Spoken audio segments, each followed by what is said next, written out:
Bonjour à tous et bienvenue pour cette table ronde virtuelle mais dont le sujet et les intervenants sont bien réels. J'accueille aujourd'hui Dounia, tu es directrice data et digital de Unify, la plateforme 100% digitale du groupe TF1 qui regroupe des sites tels que Marmiton, Au Féminin, Les Numériques et beaucoup d'autres. Vincent, tu es cofondateur et co-CEO d'Artefact, cabinet de data consulting et agence de data marketing. Nous allons parler de data intelligence, c'est-à-dire de la capacité à transformer les données en valeur grâce à des innovations de produits, de procédés. Le sujet est important puisqu'on constate que les entreprises en pointe dans l'usage de la donnée ont des taux de croissance 80% supérieurs à ceux de leurs concurrents. Mais malheureusement, seuls 30% des projets de transformation digitale ou de transformation par la donnée atteignent leurs objectifs. Il y a pourtant un momentum aujourd'hui pour 3 raisons. D'abord, la part du web dans le commerce augmente, comme chacun sait. Elle a presque doublé l'année dernière avec le Covid. Deuxièmement, l'accès aux plateformes de gestion des données se démocratise, tout comme l'accès à l'intelligence artificielle. Et troisièmement, les attentes des internautes, comme la réglementation quant à l'utilisation des données évoluent. Et donc, il est important de se responsabiliser sur ces sujets, ne serait-ce que pour ne pas se mettre en risque. Alors, transformer la donnée en valeur, de quoi parle-t-on? Comment faire et quels sont les enjeux? On en parle tout de suite. Première question pour toi, Vincent. Le slogan d'Artefact est Value by Data. Vous accompagnez des entreprises dans leur projet de transformation par la donnée. Est-ce que tu peux nous dire sur quel sujet vous êtes le plus souvent sollicité? Oui, bonjour Pierre-Louis. Déjà, je pense qu'on pourrait dire en introduction qu'aujourd'hui, les grands groupes n'ont plus peur d'afficher des ambitions très fortes sur leur programme d'accélération de la data et de l'intelligence artificielle qui peuvent se valoriser en centaines, voire en milliards d'euros. Donc aujourd'hui, on est sur des programmes qui apportent vraiment des bénéfices en termes de performance à l'entreprise. Je vais prendre 3 exemples qu'on voit régulièrement émerger et sur lesquels on a un peu de recul chez Artefact. Le premier, c'est l'amélioration du marketing et en particulier l'amélioration des dépenses dans l'univers du média digital. On peut utiliser la data sur un certain nombre d'améliorations structurelles des dépenses. Par exemple, l'optimisation en cours de campagne repose sur la donnée dans le sens où en fait, on va utiliser des dashboards pour mesurer la performance et améliorer en cours de campagne des créas qui fonctionnent ou qui ne fonctionnent pas, des dépenses qui fonctionnent ou ne fonctionnent pas. C'est l'optimisation opérationnelle. Le deuxième levier, c'est l'amélioration des dépenses lorsque je fais mon planification budgétaire. Il y a notamment des questions qui se posent. Tu évoquais tout à l'heure l'émergence du web et du e-commerce. Aujourd'hui, il y a des grands arbitrages à faire sur les dépenses et la part des dépenses à faire sur le digital et le offline. La data peut apporter des réponses, notamment en observant ce qui s'est passé dans les campagnes précédentes. Et le troisième aspect, c'est ce qu'on appelle l'hyper-personnalisation ou l'hyper-targeting, où je viens utiliser les données des consommateurs pour faire du ciblage très précis sur des communautés ou des préférences, des intérêts par exemple. C'est l'univers du marketing qu'on connaît, je veux dire, le mieux aujourd'hui, sur lequel il y a eu le plus de use cases. Un deuxième univers qui est plus nouveau, c'est l'univers de la supply chain. Là, on voit aujourd'hui que, notamment dans les supply chains très complexes, on a intervenu chez Danone pour mettre en place ce genre de programme. Ce sont des supply chains globales, interconnectées, qui peuvent être très denses avec des milliers et des milliers de références produits. Lorsqu'on utilise des programmes de données pour faire ce qu'on appelle la prévision des ventes, la donnée est utile pour notamment être capable de calibrer à quelques semaines, quelques mois, référence par référence, quelle va être la demande finale du consommateur sur tel et tel produit.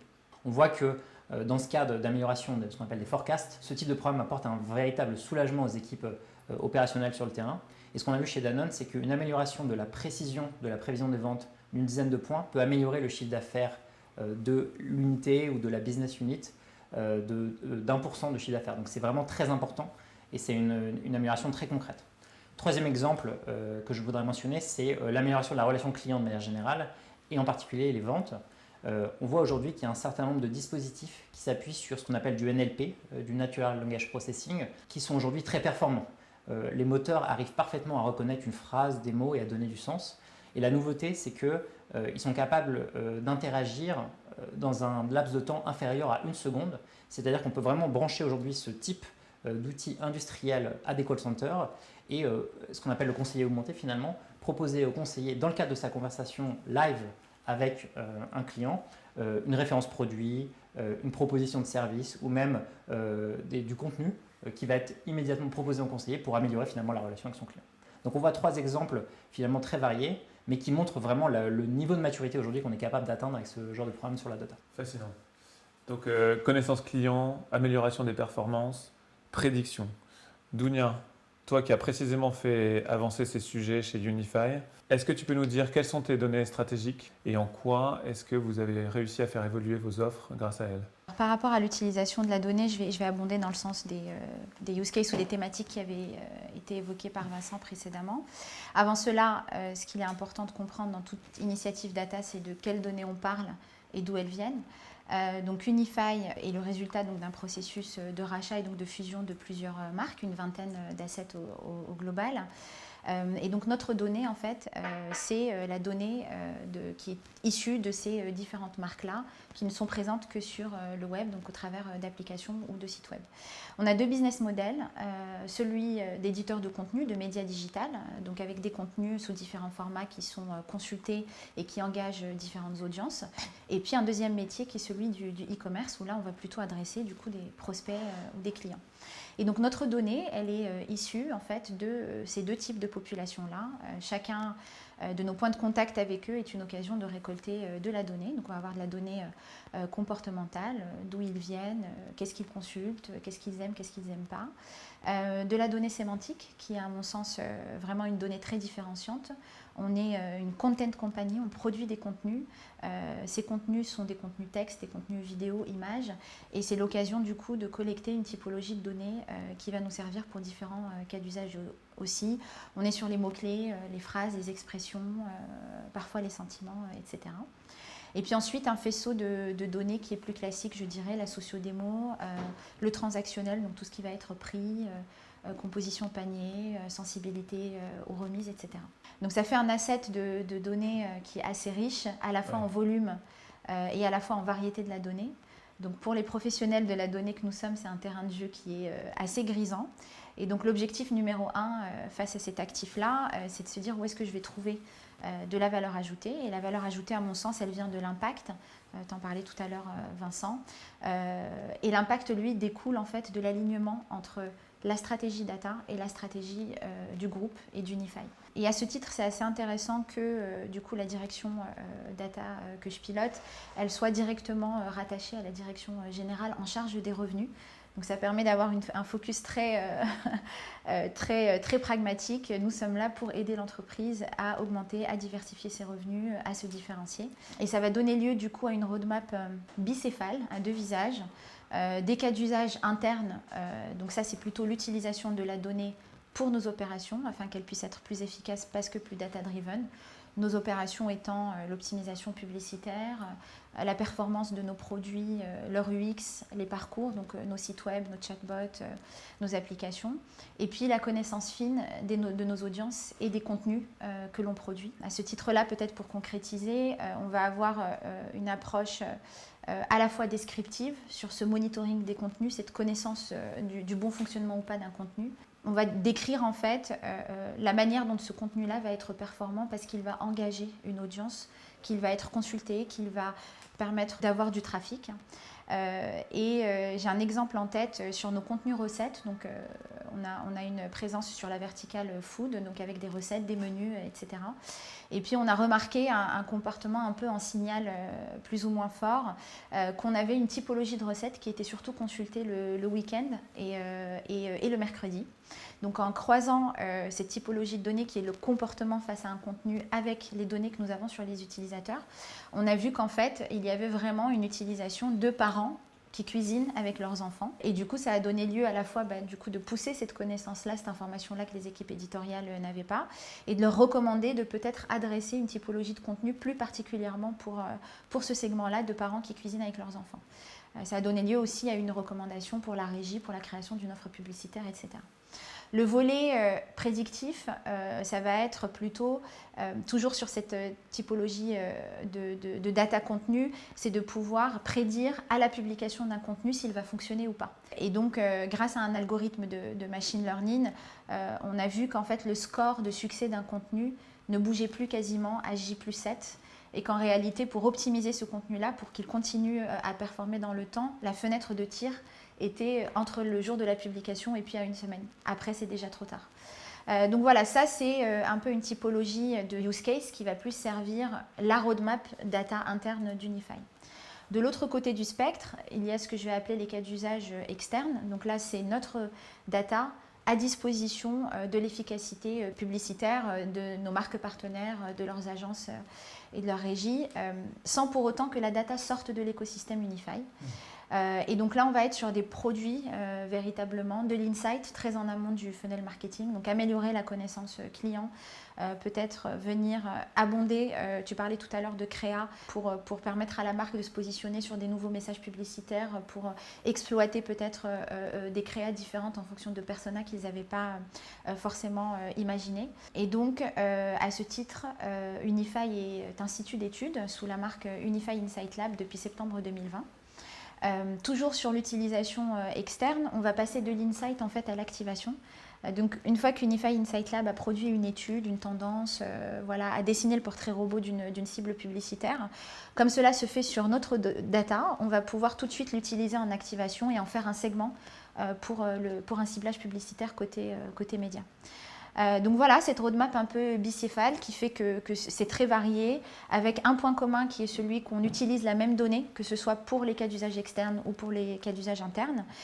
Et désormais, le sujet, c'est d'avoir encore plus de cas d'usage industrialisés et de pouvoir passer de plus en plus à l'échelle, individuellement sur chaque cas d'usage, mais aussi au niveau de l'actif plus global. Merci Dunia, très impressionnant tous ces use cases, donc d'efficacité interne et de nouvelles offres ou carrément de nouveaux business models. Vous êtes devenu institut d'études grâce à l'utilisation de votre donnée. On a dit tout à l'heure que la plupart des projets de transformation par la donnée n'atteignent pas leurs objectifs, justement parce qu'il y a ce point de bascule vers l'industrialisation, le passage à l'échelle, qui est trop souvent le moment où les projets ne dépassent pas le stade des use cases. Vincent, est-ce que tu partages ce constat et comment est-ce que vous abordez ça chez Artefact? Oui, complètement, je partage. Je pense qu'aujourd'hui, il y a un vrai décalage qui s'est mis en place entre l'ambition autour de la data. Je pense qu'il n'y a plus personne à convaincre sur la valeur que peut apporter la data dans la réalisation de use case. Voilà, Dunia a évoqué le fait qu'ils ont démarré un nouveau business grâce à la data, donc on voit que le potentiel il est quasi infini. Et il y a donc ce décalage entre cette ambition et puis finalement la matérialisation. Il y a encore beaucoup de frustration et un peu d'incompréhension sur pourquoi est-ce qu'on n'arrive pas à matérialiser finalement des résultats. Je dois dire qu'il y a eu beaucoup d'efforts de professionnalisation qui a été fait par la communauté ces 5 dernières années, à la fois les équipes data, les équipes IT, plus tech, les équipes métiers, pour essayer de creuser ce point qui est pas nouveau, qui est que finalement une très faible partie des cas d'usage arrive à être industrialisée. Et donc on pourrait en parler et énumérer un certain nombre de facteurs. Je voudrais zoomer vraiment sur deux facteurs qui me paraissent importants aujourd'hui. Le premier qu'on pourrait appeler data as an asset, qui consiste à créer un actif autour de la data. Tu évoquais Dunia tout à l'heure, la prolifération des sources de données, à la fois les web, les apps, et donc on comprend que c'est important d'arriver à construire un actif et de superposer des couches ne va pas suffire. Et le deuxième, c'est data as a product, qui est une approche nouvelle dans la construction d'un software autour de la data. Sur le premier, le concept important à comprendre, c'est qu'avant de construire un actif, il faut résorber sa dette.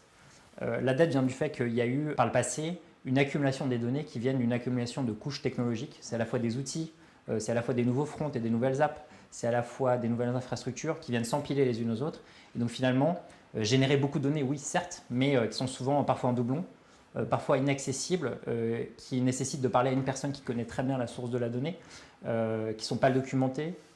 Et donc tout ça génère beaucoup de ce qu'on appelle du lead time, du temps pour aller chercher cette donnée, et parfois beaucoup d'erreurs. Donc il faut résorber cette dette. Il faut comprendre que c'est un chantier qui peut être monumental, c'est presque sans fin. Je vais prendre l'exemple d'un client chez qui on travaille, qui est un grand acteur de la consommation. On va avoir 20 grands domaines de données. Un domaine de données, c'est par exemple les achats. On va avoir des centaines de sous-domaines. Par exemple, un sous-domaine, c'est l'ensemble des données liées aux fournisseurs. On va avoir des milliers d'attributs autour de ces grands domaines. Donc, par exemple, un attribut, ça va être l'adresse. Et puis après, on va avoir des centaines de milliers d'attributs spécifiques sur ces grands points d'information, comme par exemple l'email ou le code postal. Donc comment est-ce qu'on fait pour traiter tout ça? Clairement, on ne peut pas résoudre le problème d'un coup. Et donc un point qui est important, c'est d'avoir une approche pragmatique et de le faire sur les domaines qui sont le plus importants, pour mettre en place les use cases. Donc tu mentionnais tout à l'heure voilà, l'importance d'avoir des données sur ses web et ses fronts. Donc clairement, si on veut monétiser sa donnée, c'est important de commencer par ces aspects-là. Le deuxième, qui est un peu plus structurel, c'est d'imaginer des nouveaux rôles qui vont aider à pérenniser finalement cette gouvernance de la donnée dans une organisation. On voit notamment des rôles intéressants émerger autour de data domain owner. Donc c'est des gens qui vont être responsables de maintenir le domaine de données en qualité, ou de data steward, qui sont vraiment les gens qui vont opérer les transformations. Donc ça, c'est le premier aspect qu'on pourrait appeler data as an asset. Et il y a le deuxième aspect qui est tout aussi important, c'est data as a product. Pendant longtemps, on a imaginé que construire finalement des applicatifs autour de la data, c'était confier la responsabilité à un data scientist de construire un petit algorithme dans un univers séparé et que tout allait bien se passer. En fait, on comprend que ce n'est pas comme ça que ça marche. On comprend que la vision du succès, c'est avant tout une plateforme technologique avec des utilisateurs, donc le plus souvent qui doit avoir un front, qui doit être intégré dans les écosystèmes existants avec les legacy, avec des utilisateurs qui sont capables d'utiliser la solution. Donc finalement, c'est une approche qui est radicalement différente, qui est plus drivée finalement par le software et l'engineering que drivée par la donnée. Donc c'est un changement de paradigme qui est très important. Alors comment est-ce qu'on fait ça? Le premier élément qui est important, c'est la vision du produit. Nous, on pense que la vision du produit, elle doit être construite par les utilisateurs. Et donc quand on construit un produit comme ça, data, la première chose qu'on fait, c'est faire venir les utilisateurs finaux comme product manager. J'ai un exemple, on a construit pour Carrefour une solution de détection des ruptures de stock dans certains rayons. Et c'est le responsable du rayon lui-même qui a la casquette de product manager. Donc on voit des équipes beaucoup plus hybrides avec des product managers, des data scientists, des data engineers, des analystes qui vont aller travailler ensemble et non plus un data scientist qui travaille dans un univers séparé. Donc ça, c'est le premier aspect qui est, je dirais, organisationnel. Le deuxième aspect qui est plus technologique, c'est vraiment de construire un produit à partir de la data. Ça suppose de mettre en place des protocoles très rigoureux pour s'assurer de la continuité du flux de données, pour s'assurer de l'évolution de l'algorithme. Donc c'est contrôler que l'ensemble des procédures de traitement de données ont été mises en place. C'est s'assurer de la qualité de l'algorithme, la qualité du code, la maintenance du code, le versionning. Et donc c'est tout un écosystème à mettre en place qui relève plus de l'engineering finalement que de la data. Et j'ai un exemple d'il y a quelques années, avant qu'on mette en place toutes ces transformations, on avait mis en place un algorithme de prévision des ventes chez un acteur du luxe qui dépendait d'un flux de données qui nous était fourni. Et ce flux de données était historiquement organisé en convention européenne, avec des jours, mois, années. Et sans qu'on sache vraiment pourquoi, et sans qu'on soit averti, le flux a changé en mois, jour, année. Et donc on continuait à entraîner notre algorithme jusqu'à arriver au mois 13. On s'est rendu compte qu'il y avait un problème dans la source de la donnée. Et donc voilà, aujourd'hui ce type de problème n'arrive plus parce qu'on a des outils tout au long de la chaîne de traitement qui permettent de vérifier la qualité de données, que les traitements ont été conformes. Et donc là, voilà, c'est très important de comprendre que pour construire et industrialiser ces solutions, il faut imaginer la data as a product et non plus juste la data exécutée par des data scientists tout seuls. Merci beaucoup Vincent pour cet éclairage. Je retiens que en fait, ça peut paraître assez théorique et pourtant en fait, c'est considérablement pragmatique. Il s'agit d'abord de faire de la donnée un asset exploitable, la transformer en produit utilisable par les utilisateurs finaux, donc les métiers de l'entreprise, et puis maintenir ces produits dans le temps, éviter ce genre d'erreur du 13e mois, ou de ne pas avoir pu détecter ce genre d'erreur. Sont donc là des chantiers qui nécessitent des nouvelles compétences, éventuellement des nouvelles organisations. Dounia, est-ce que toi ça te parle? Est-ce que tu te reconnais dans ce que Vincent a dit et quels ont été les facteurs de succès pour dépasser ce type de difficultés chez vous? Alors, je me reconnais, on se reconnaît complètement, je parle au nom de l'équipe, je pense que dans la finesse de l'anecdote, on a tous eu un 13e mois à gérer. Voilà, non, c'est très juste ce que tu disais, Vincent. Sur les facteurs clés de succès, il y a évidemment, j'adhère beaucoup à ce que tu dis, le fait d'avoir un actif de données, y compris quand on est un acteur data riche comme Unify, c'est notre matière première. Donc un actif de données, ça se maintient dans le temps, ça continue à être collecté et à évoluer. Et puis ça se pilote aussi dans la finesse de ces sujets-là de gouvernance et de qualité de la donnée. Et aussi, moi je trouve que les initiatives data ont beaucoup à gagner à emprunter à cette démarche produit. Ça permet de rester très terre à terre. Un produit, ça se vend en interne, en externe aussi. Et du coup, le fait de s'orienter vers un produit data et non pas un software ou un morceau de code, etc., ça permet de garder ce pragmatisme terrain qui est nécessaire. Pour ce qui concerne les facteurs clés de succès d'Unify, je ne vais pas vous révéler des choses très exotiques. Moi, vraiment, la première chose, ça a été d'avoir une organisation qui s'appuie sur des compétences internalisées. Voilà, c'est important d'avoir les bonnes compétences, de les avoir en interne, des compétences à la fois techniques, mais aussi à cheval entre la technique et le métier. En ce qui va concerner Unify, ça va surtout être le marketing digital ou le data marketing. Le deuxième point, je dirais, c'est une organisation très volontaire. Là, ça vient du sponsorship, voilà, de la volonté d'Unify et de ses dirigeants que beaucoup de choses autour d'Unify tournent autour de sa donnée, à la fois en ligne de revenus, en transformation interne, etc. Mais aussi une organisation volontariste. On a fait le choix de centraliser les compétences pour adresser ces 20 marques. On a fait le choix de centraliser aussi la stack technique, donc les mêmes outils déployés de la même manière partout, que l'on soit sur le e-commerce, que l'on soit côté publisher, pour les 20 marques, en France comme à l'international. Et le dernier point, c'est vraiment le pragmatisme, parce que voilà, tu évoquais une timeline de 5 ans tout à l'heure. Le marché, je pense, est assez au fait de ce que peut apporter la donnée. Ça met beaucoup de pression, surtout sur une équipe qui se forme. Au mieux, on pense que l'on va faire des choses magiques et que voilà, cette équipe, c'est la licorne interne et on va révolutionner le business model d'Unify. Au pire, il y a beaucoup de défiance, voire de méfiance, parce qu'il y a un certain nombre d'initiatives qui n'ont peut-être pas atterri. Et donc, ça oblige vraiment à être très pragmatique et à choisir ses combats. Une fois que la valeur ajoutée est visible, grâce à l'impact, grâce au choix des cas d'usage, et moi je conseillerais toujours de commencer par des choses qui touchent au revenu directement. À partir du moment où on a prouvé que la data améliore le revenu, où tu parlais tout à l'heure d'incréments sur les points de chiffre d'affaires, etc., la discussion, elle se fait plus simplement, la confiance est là et on peut du coup shifter vers des cas d'usage peut-être plus exploratoires, mais aussi sur un effort plus mis sur des sujets plus interne métier data, gouvernance de la donnée, maturité des algorithmes, amélioration continue, etc., etc. Donc pour résumer, je dirais une organisation très volontariste à la fois dans sa composante sponsorship, équipe interne et aussi centralisation et gestion de l'actif. Et puis ensuite un pragmatisme de tous les instants sur des cas d'usage qui apportent vraiment un impact sur soit le chiffre d'affaires, soit les coûts. D'accord. Donc finalement, le passage à l'échelle, il faut évidemment identifier les cas d'usage avec le plus de valeur. Il faut évidemment se poser des questions d'organisation. Et le sujet de la gouvernance est clé. Ce que tu disais me faisait penser à un client.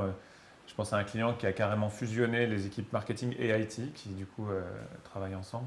Alors je voudrais passer maintenant à un sujet un petit peu différent. On a parlé de comment on fait pour bien utiliser sa donnée. On n'a pas parlé du risque de mal l'utiliser.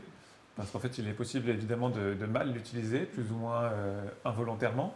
Et alors là, il y a des risques énormes, évidemment, d'image de marque, dans le cas où on trahit la confiance que les internautes nous portent en nous confiant des données. Et puis, de ce fait également, un risque légal et financier, puisqu'on sait désormais qu'avec le RGPD, la moindre infraction est passible d'amende allant jusqu'à 4% du chiffre d'affaires. Au-delà de la compliance, au-delà de la sécurisation des données, Vincent, tu me racontais l'autre jour que vous commenciez à être confronté à des sujets d'éthique dans l'utilisation des données. Est-ce que tu peux nous détailler ce point ?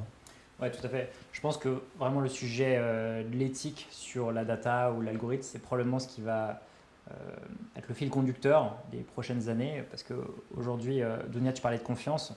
Clairement, ce climat de confiance, c'est hyper important de l'instaurer pour créer de l'adhésion et créer du changement. Avec l'arrivée massive des données et des algorithmes pour les traiter, va se poser clairement la question de la façon dont on les a construits et de la façon dont on les manipule. Je pense qu'il y a surtout deux thématiques qui va être important de traiter dans les prochaines années. C'est les biais et l'explicabilité. Les biais, c'est assez simple. Si je suis une banque et que je m'appuie sur des algorithmes pour construire des scores, pour évaluer le risque de défaut de crédit, si je dois attribuer un crédit à tel ou tel consommateur, il peut y avoir des biais qui arrivent, par exemple si ce score favorise telle ou telle communauté. C'est important quand je construis ces scores qu'ils soient neutres, ou en tout cas que je puisse expliquer la différence. Et donc ce qui m'amène au deuxième point, c'est l'explicabilité. Aujourd'hui, la façon dont on construit ces algorithmes, c'est lié à une superposition de couches technologiques. Donc finalement, il n'y a plus vraiment de propriétaires. Je vais avoir des algorithmes qui sont finalement open source, qui vont se brancher avec des composants qui sont dans le cloud. Plusieurs équipes vont collaborer dessus et donc il n'y a plus de propriétaires. Donc c'est très difficile de demander des comptes à quelqu'un. Gardez en tête qu'on doit être à un instant donné capable d'expliquer pourquoi tel algorithme a pris telle décision, c'est je pense très important.